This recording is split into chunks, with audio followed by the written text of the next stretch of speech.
Mazi Nnamdi Kanu challenges legality of his trial, demands that the prosecution should identify the valid law behind the charges against him. Abuja, October 27, 2025. Proceedings in the case of Federal Republic of Nigeria vs. Mazi Nnamdi Kanu took a decisive turn today before Justice James Omotosho of the Federal High Court, Abuja. During the hearing, Mazi Nnamdi Kanu, who appeared in person, firmly maintained that there is no valid or subsisting charge known to law against him. Despite repeated cajoling and pressure from the judge and the prosecution team led by Chief Adegboyega Awamalo, SAN, Kanu insisted that the learned silk should read into the record or restate the law under which he is being charged and asked to enter a defense.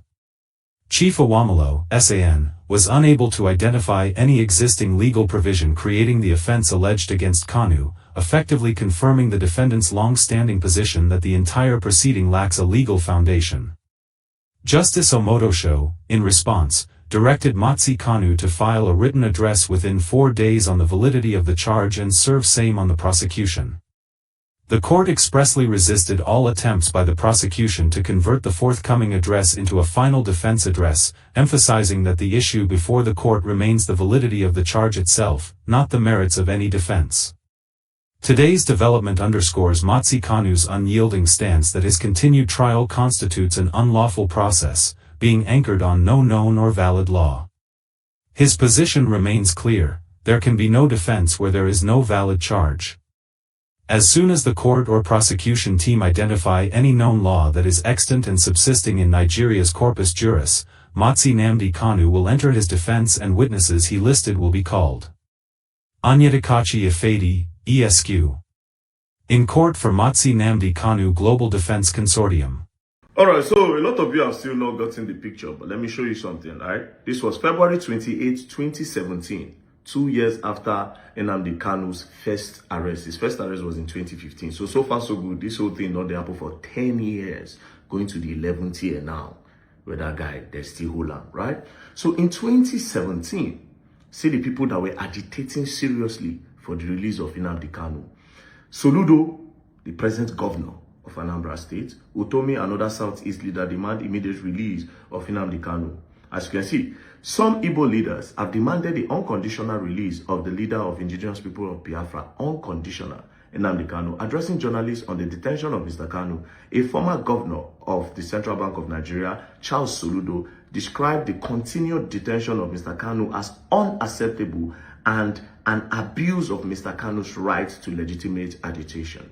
He went further to say Mr. Kanu was in the company of other Igbo leaders, including former presidential aide Pat Utomi and former head of Nigeria Electoral Regulator Sam Amadi. The former bank chief said Nigeria cannot thrive in an atmosphere devoid of the democratic freedom of speech. So Chukwuma Charles Soludo was fighting seriously for the release of Nnamdi Kanu in 2017. Then in 2022, he became the governor. Then a few days ago, they were trying to, before the whole protest of Nnamdi Kanu, he was interviewed. This is what he has to say. For the release of Nnamdi Kanu. And I'd like to know, are you joining in that campaign for the president or the federal government to release Nnamdi Kanu? There will be protests in many parts of the country tomorrow, as we understand. What is your view about that protest and the agitation for the release of Nnamdi Kanu? Sheil, I think we should be discussing Anambra and forthcoming election. That's what you said this program is all about. And you're not going to drag me, get me to, if you like, get us distracted from that focus. I get on to Monday sit at home thing, which is very unfortunate. We've made it very clear. People, if you are protesting or agitating for anything, you are holding yourself down by now killing your own people under the pretext of Monday sit at home. And I think even Nnamdi Kanu himself and his IPOB, at least on record in terms of press releases that were sent out by IPOB, that They did not support the Monday sit at home. It was some criminal elements doing that. And we take them for their word that that's true, that they don't. And Monday sit at home thing is likely, over here. With anybody sitting at home now who is doing so out of his own preference, not be. Now, two things happened, right? It's either that first time he was not fighting for Nnamdi Kanu, Nnamdi Kanu was just trying to do politics, because a lot of people that you see that they are saying they are fighting for Nnamdi Kanu, it is not the truth. They are actually doing politics because they want to associate with the people, because they see that a lot of people are saying free Nnamdi Kanu, free Nnamdi Kanu.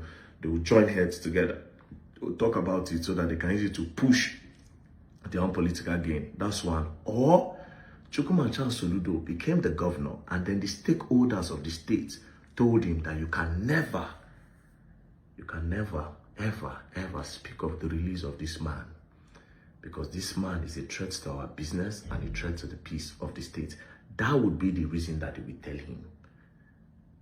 Do you understand? So you see what's going on now? As a matter of fact, this is why I say, that guy, man, he go stay for there. I no go lie for now. Finish 30 years. You and don't talk. This was in 2022, as you can see. In 2022, yeah.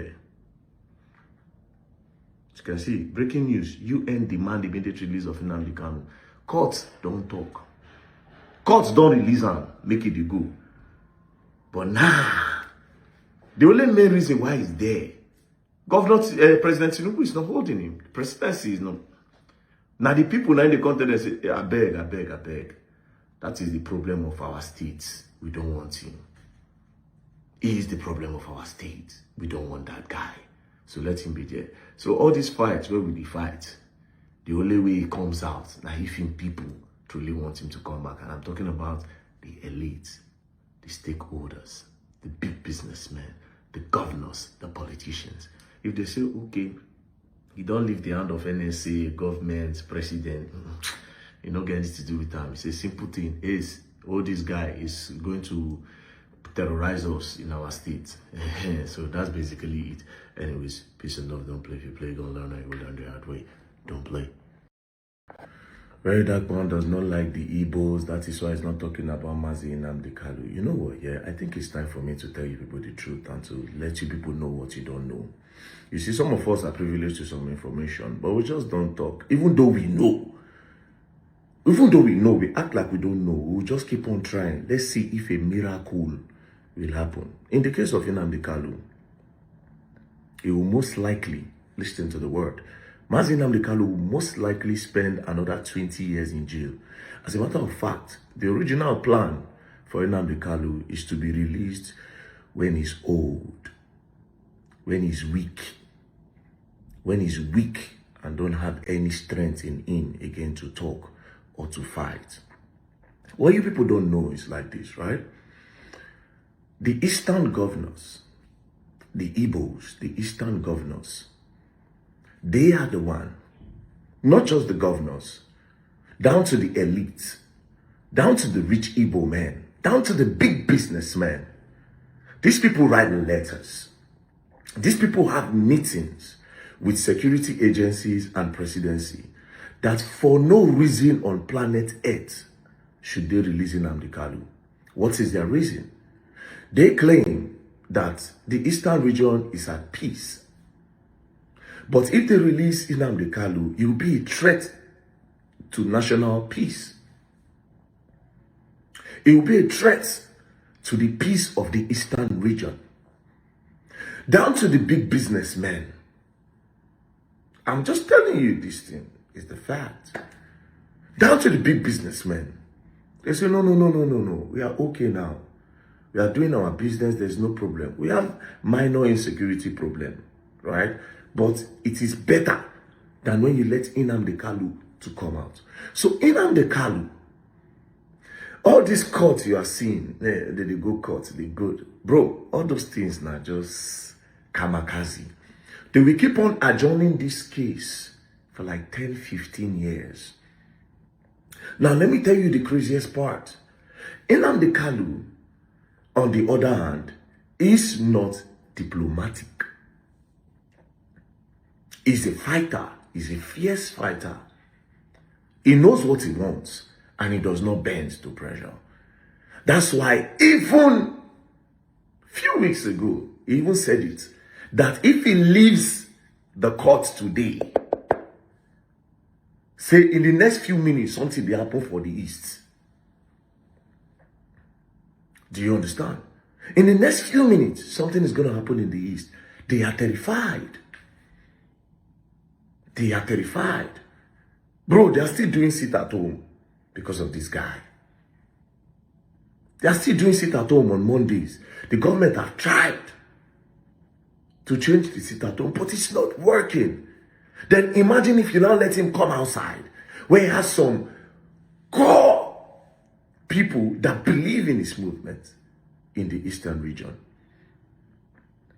A lot of these big business Igbo men, they pay heavily. When you hear heavily, they pay heavily to make sure that guy don't ever see the dawn of day. He will be released. He will not be touched. They'll not go buy him. But bro, that man will be released when maybe my pikin don't reach like 15 years. Unless if miracle happen. Listen. Unless if miracle happen. Unless if miracle happen. Has been designed to be there till his bone weeks. How many big business person, how many influential person from the Eastern region have opened his mouth to say free this guy? How many? How many? How many influential? How many? How many? How many? Now, you complain. Oh, they are giving peace deals to terrorists in the north. Boko Haram, they give them peace deal. It is because peace deal, this is how peace deal works. The governor of the state can sometimes suggest, he go send people. Do you understand? Go talk to these people. Go talk to the terrorists. Say, Alpha, are you willing to lay your arm? This thing has been going on for a long time. Are you willing to lay down your arm so that you can just let everything go? Do you understand? That person goes to negotiate and come back. If it is a green light, the governor now go approach security agencies like the NSAs. Come follow them talk. NSA will come say, okay, since now your state's no wala. Then sometimes it is the NSA and the security agencies. Now then go come tell the governor, say, we need to do a peace deal. But in the Eastern region, nobody is going to say, Mona, release this guy. Because they are all terrified. Do you understand? The popular names in politics in the East, the popular names in politics in the East, they don't want Nnamdi Kanu to come out. You know why? Because if this guy comes out, and maybe you are trying to be a governor, and he says you are not going to be a governor, you will not be the governor. Do you understand? Even though you will later be that governor, blood go spill. If you say you want to be president and you say, don't be you we want, you who no wants you cannot lead the Igbos, it is you we want. Guess what? Your people, the attention, the support you have in the East will be divided. Do you understand? So, Very Dark Man is not talking about Nnamdi Kanu. That's not true. In the past, I have. As a matter of fact, there was one time I spoke about Nnamdi Kanu. I was called and I was warned. Yeah, but I still spoke about him. I was called and I was warned. I was called and I was warned. Omoyele Sowore have been arrested. What I'm telling you now, Omoyele Sowore knows. But he was hoping for a miracle. Just like every one of us that hope for a miracle. He risked it to hope for a miracle that just in case, let's just try if it will work and they will release this guy. Sowore was just hoping for a miracle to happen. Okay, yes, maybe this miracle will happen. Let's try. Maybe we won't put a little bit of pressure. But he didn't know. I would say he didn't know. He knew he was going to be arrested. He was just trying his best. Do you understand? But guess what? We are not going to stop. We'll still keep on trying. But I'm just telling you, this is the original design. Because these governors in the eastern region are telling the president, are telling the security operative, are telling the NSCs, are telling the DSS, are telling the police, are telling the army that this guy is a threat to state peace, is a threat to national peace.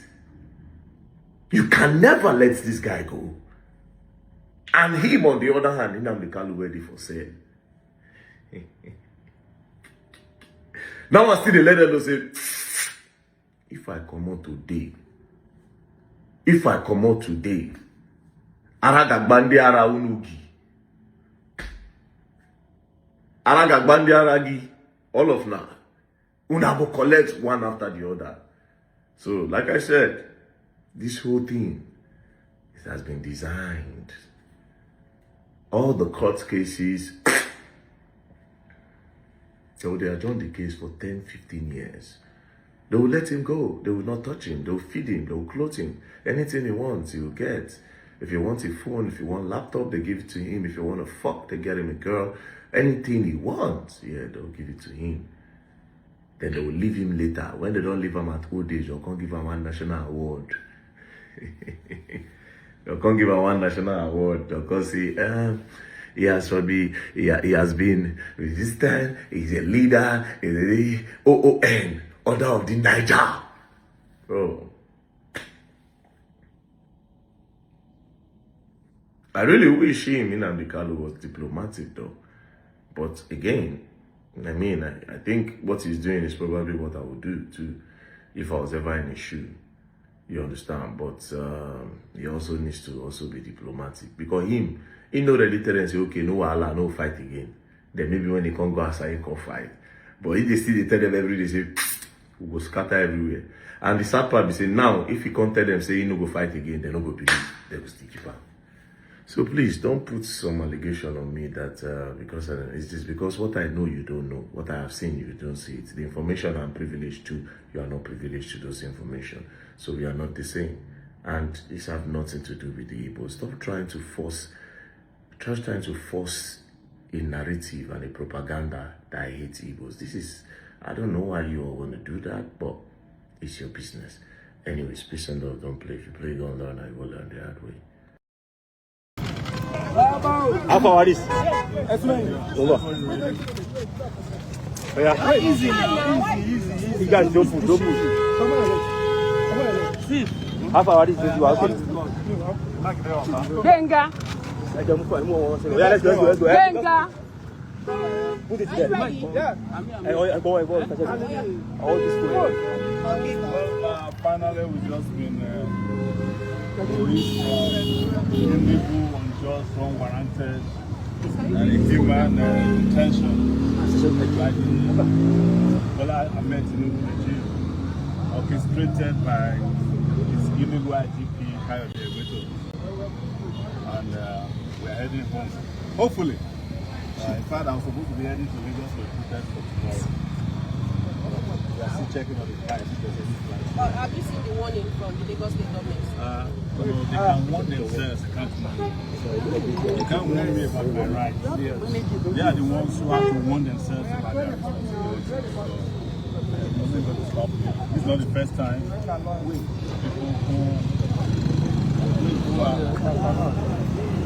who are paying to protect have become very likely responsible and only people who exercise their rights. They can't warn me. Okay, now in the build-up to the protest, the police had actually issued a warning. They said they contravened that warning by entering into the restricted zone, which was why the lawyer of Nnamdi Kanu was also arrested. The lawyer of Nnamdi Kanu is here. But before he speaks, I'm not a lawyer. What I know is that if a court gives an order, and there's a contravention of that order, you go back to the same court to complain to the judge. It's not the job of police to take it upon itself to be enforcing court orders that they had interest in. But even if they don't have interest in it, there was a court order issued by a judge saying don't go to certain areas. If you want to review the order, you go back to the court. If you want to complain that the orders were violated, you go back to the court. So the police, being an irresponsible organization in Nigeria, took laws into its hand. And I can guarantee you that those court orders were never served on us. If you look at Schedule 3 of the court order, it says serve them by Friday. No court order was served on us. But assuming it was served on us, even our courts understand that there are certain areas of boundaries we cannot cross when it comes to fundamental human rights. Okay, it's been alleged that the reason why you spent a long time in detention was because you called the Egbeto for a useless IG. No, it's not useless. Okay, so what's your word in terms of the justice system, seeing what played out when you were beaten and manhandled in the court? It's not the first time.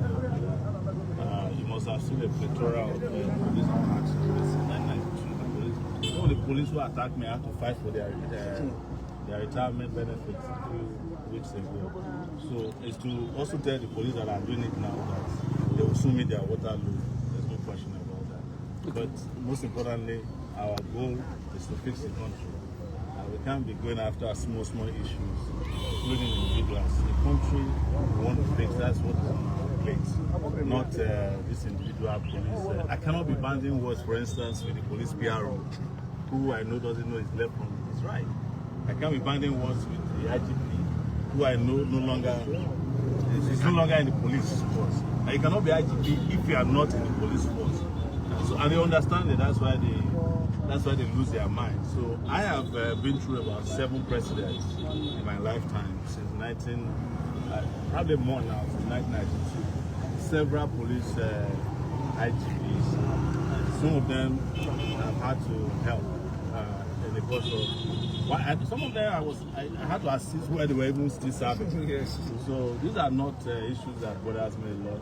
Anybody who is doing what they do knows that your second vacation home is prison. The service chiefs, I need you to comment on that. The service chiefs, let me tell you, I was the first to complain about that one who said they wanted to fence Nigeria. Musa, that one doesn't know his words. He's still even better than Egbeto. Egbeto should have been fired if Tinubu were to be serious.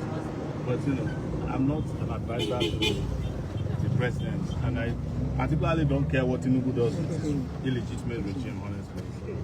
So, Barrister Alan, please, we would like you to share your experience, considering the fact that you were actually living in denial on the day you were arrested. And what has this experience actually taught you? Well, this experience is traumatic, speaking honestly, it's traumatic for me. It's traumatic for my colleagues, everybody. If you say it isn't. Traumatic in the sense of the manner of the arrest. It was very brutal. The people who were cooperating with the police were being shoved around, being picking up. Some of them sustained injuries. Tear gas canisters were deployed directly at most of us. 2 had impact on me. And, in fact, if we didn't have strong lungs, some of us would have given up the ghost on the spot. I don't think that type of brutality has a place in a well-ordered modern society. This is the type of thing that we need to do away with in Nigeria. Even at the police headquarters, CID, Gariki, the command, they deployed canisters, several canisters of tear gas just to get us to bundle us into vehicles that will take us to Abattoir. You didn't need to do that because we were already under your control. So that's something that should be horrible and should be condemned by all and sundry. It is not good, it's unlawful, it's brigandage, and it is executive rascality in high places. While you were in detention, Mazi Nnamdi Kanu now we are starting to hear that you're saying what is your opinion? Considering the fact that you also have a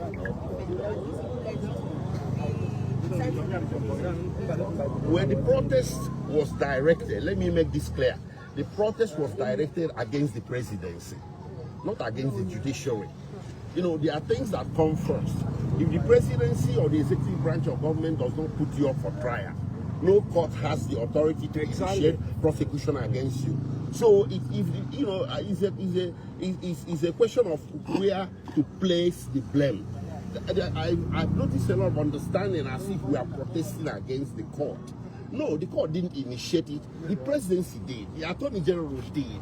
So if the presidency or the executive branch says Nnamdi Kanu's case should no longer be prosecuted, the court will have nothing to try. Exactly. This is our point. So those people saying that Nnamdi Kanu is on trial and we are interfering with judiciary, contempt of God, blah, blah, blah.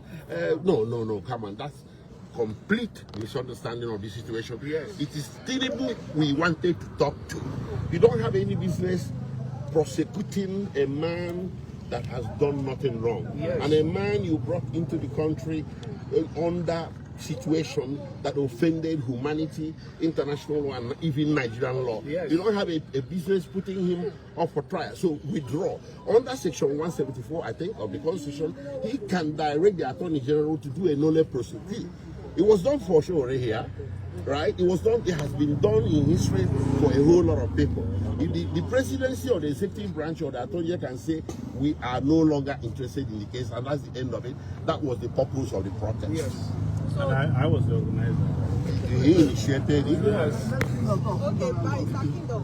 In all of this drama that played out about 5 days back, what's your own stance? Well, my own arrest is so traumatic. My own is a situation where the IG himself has become the chief terrorist of the Federation. And, you know, they say corruption.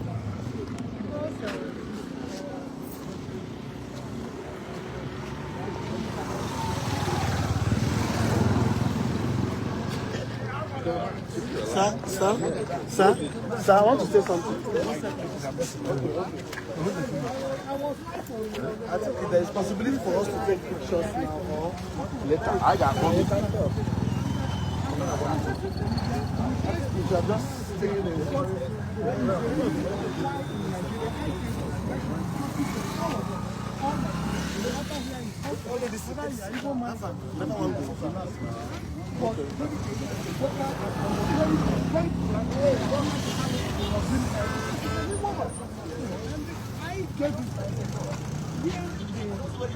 Former governor of Texas accused the one paying bandits. So pay them drugs, pay them salary, and then Malamu in the budget. I don't have so many things.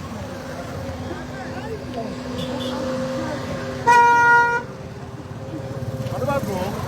Whose side did they go? I talked to Jay again. Okay. Where are they go now?